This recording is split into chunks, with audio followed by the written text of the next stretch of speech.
يا صاحبي، كم مرة قدمت موقعك لجوجل أدسنس وجالك الرفض وحسيت إن الدنيا قفلت في وشك؟ كم مرة سهرت الليالي تكتب وتعدل في الموقع وفي الآخر مفيش أي تقدير مادي لمجهودك؟ أنا عارف الشعور ده كويس، وعارف قد إيه هو محبط لما تحس إن تعبك بيروح على الأرض. بس إيه رأيك لو قلتلك إن النهاردة اللحظة دي تحديداً هي نقطة التحول في رحلتك؟ تخيل منصة مش بس بتقبلك فوراً، لأ، دي كمان بتديك أرباح ممكن تتفوق على أدسنس بمراحل ومن غير الشروط التعجيزية اللي كلنا حافظينها. النهاردة أنا جايب لك الخلاصة، جايب لك المنصة اللي هتخليك تعمل دولارات بجد من موقعك مهما كان حجمه. ركز معايا قوي في كل كلمة هقولها، لأن الفيديو ده ممكن يغير حياتك المالية تماما. أهلا بيكم في قناة ابدأ صح، القناة اللي هدفها من اسمها إننا نساعدك تبدأ مشوار الربح من الإنترنت بخطوات صحيحة ومدروسة بعيداً عن الطرق الوهمية. قبل ما نغوص في تفاصيل الشرح، عايزك توقف لحظة وتنزل في التعليقات تعطر لسانك وتصلي على النبي عليه أفضل الصلاة والسلام، وتخبط اللايك المتين وتشترك في القناة لو لسه مش مشترك، وتفعل جرس التنبيهات عشان الفيديوهات اللي جاية فيها مفاجآت تقيلة هوي. ويلا بينا ندخل في الموضوع على طول. النهاردة كلامنا عن العملاق مونيتاج، ولما بقول عملاق أنا مش ببالغ. المنصة دي يا جماعة فرضت نفسها وبقوة كأفضل وأشرس بديل لأي شركة إعلانات موجودة حالياً. وأول ميزة هتخليك تحب المنصة دي من أول نظرة وتتأكد إنك بدأت صح هي القبول الفوري. انسى بقى جملة موقعك قيد المراجعة اللي بتقعد بالأسبوعين. هنا انت بتسجل، بتحط رابط موقعك، وفي نفس اللحظة مبروك عليك، الإعلانات اشتغلت والأرباح بدأت تعد.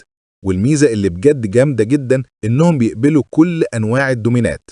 يعني لو معاك دومين مدفوع دوت كوم تمام، لو شغال على بلوجر بدومين مجاني بلوج سبوت برضه تمام ومقبول وشغال زي الفل، مفيش أي تفرقة. وخد الكبيرة بقى، مش لازم يكون عندك ترافيك بالملايين عشان تبدأ تكسب. المنصة دي مصممة عشان تدعم المبتدئين والمحترفين. يعني لو لسه بتبتدي وزياراتك على قدها، المنصة هتقف جنبك.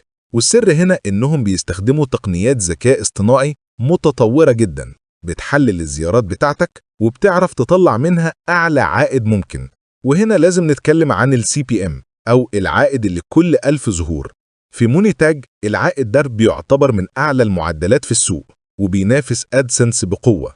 يعني الزيارة اللي بتجيلك مش هتروح هدر، وهتتحول لفلوس محترمة في جيبك. تعالوا بقى نتكلم بيزنس ونشوف إيه هي أنواع الإعلانات اللي هتخليك تعمل الفلوس دي. المنصة بتقدم 6 أشكال إعلانية ذكية جدا بتغطي كل أنواع الزيارات سواء من موبايل أو كمبيوتر. عندك مثلا بوب أندر أو الإعلانات المنبثقة، وده يا بطل هو الجوكر بتاع المنصة، لأنه بيحقق أرباح خرافية وبيظهر في تبويب خلفي من غير ما يضايق الزائر قوي. والمميز إن النوع ده متوافق 100% مع إعلانات أدسنس. يعني لو ربنا كرمك واتقابلت في أدسنس قدام، تقدر تشغل الاتنين مع بعض وتعمل ميكس أرباح عالي جدا. وغير البوب أندر عندك الإعلانات البوش نوتيفيكيشنز والإعلانات البينية انترستيشيال اللي بتغطي الشاشة، وإعلانات فينيت بانر. بس لو انت راجل دماغك مشغولة ومش عايز توجع قلبك بالاختيارات، مونيتاج عملت لك اختراع عبقري اسمه سمارت لينك أو الرابط الذكي.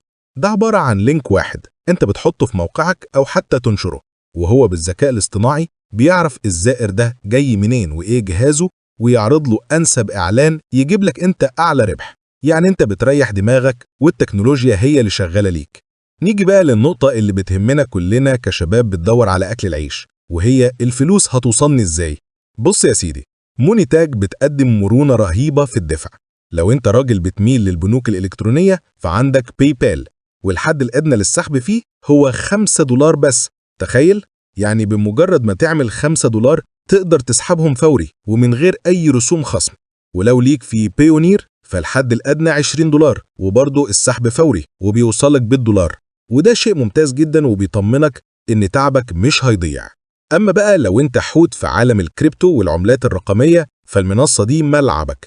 تقدر تستلم أرباحك بعملة بيتكوين أو USDT على أي شبكة تختارها، سواء TRC20 أو ERC20 أو BEP20، وكمان عملة تون كوين. الحد الأدنى للسحب في الكريبتو هو $100، وبيتم عن طريق وسيط دفع مرخص ومضمون. بس خلي بالك إن ممكن يكون في رسوم شبكة بسيطة حسب المنصة اللي بتسحب عليها. ونظام الدفع عندهم دلع، بيحولوا لك كل أسبوعين، يعني مش هتستنى الشهر يخلص عشان تمسك فلوس في إيدك. ومن الحاجات اللي بتخلي المنصة دي فعلا احترافية هو نظام المستويات أو الليفلز. عاملين نظام بيحفزك إنك تشتغل وتكبر. النظام ده متقسم ل4 مستويات بناء على شغلك وأرباحك في آخر 14 يوم. بتبدأ بالمستوى الأخضر جرين، وده لأي حد أرباحهم من 0 ل $280. أول ما تشد حيلك وتعدي ال $280 بتدخل في المستوى الفضي سيلفر لحد $1400. وطبعا الهدف بتاعنا نوصل للجفرنت الجولد من $1400 ل $7000. وللناس التقيلة بقى في مستوى البلاتينيوم للي بيعدوا $7000. وكل ما مستواك يعلى كل ما بتاخد مميزات حصرية ودعم فني أسرع وأولوية في كل حاجة. وبمناسبة الدعم الفني، فريق ماني تاج شغال 24 ساعة، يعني في أي وقت ليل أو نهار واجهتك مشكلة هتلاقي حد ابن حلال يرد عليك ويحل لك المشكلة بسرعة، سواء في تركيب الأكواد أو استفسارات الدفع. وحط في بالك نقطة مهمة للأمان، لو جيت في مرة تغير طريقة الدفع بتاعتك ممكن يطلبوا منك تعيد تفعيل الهوية أو KYC، وده إجراء روتيني عشان يضمنوا إن الفلوس دي رايحة ليك أنت مش لحد تاني، وده بيثبت لك قد إيه المنصة دي أمينة ومحترمة. في الآخر يا صاحبي، الفرصة قدامك والباب مفتوح. موني تاج مش مجرد بديل، دي فرصة تبني دخل سلبي حقيقي من موقعك، سواء مدونة بلوجر أو ووردبريس. جرب بنفسك، سجل وشوف الفرق في التعامل والأرباح. وزي ما عودتكوا هنا في ابدأ صح، أنا مش بجيب لك غير الحاجة اللي تثق فيها وتعمل منها مصلحة بجد. في الفيديوهات اللي جاية هنشرح طرق تانية واستراتيجيات صايعة جدا للربح، فما تنساش تشترك في القناة وتفعل الجرس عشان تكون أول واحد يستفيد وتفضل دايما بادي صح. ولو الفيديو عجبك ما تنساش اللايك الجميل، ومستني رأيكم واستفساراتكم في التعليقات. وقبل ما نقفل، عطر لسانك بالصلاة على النبي، واشوفكم الفيديو الجاي على خير يا وحوش. سلام.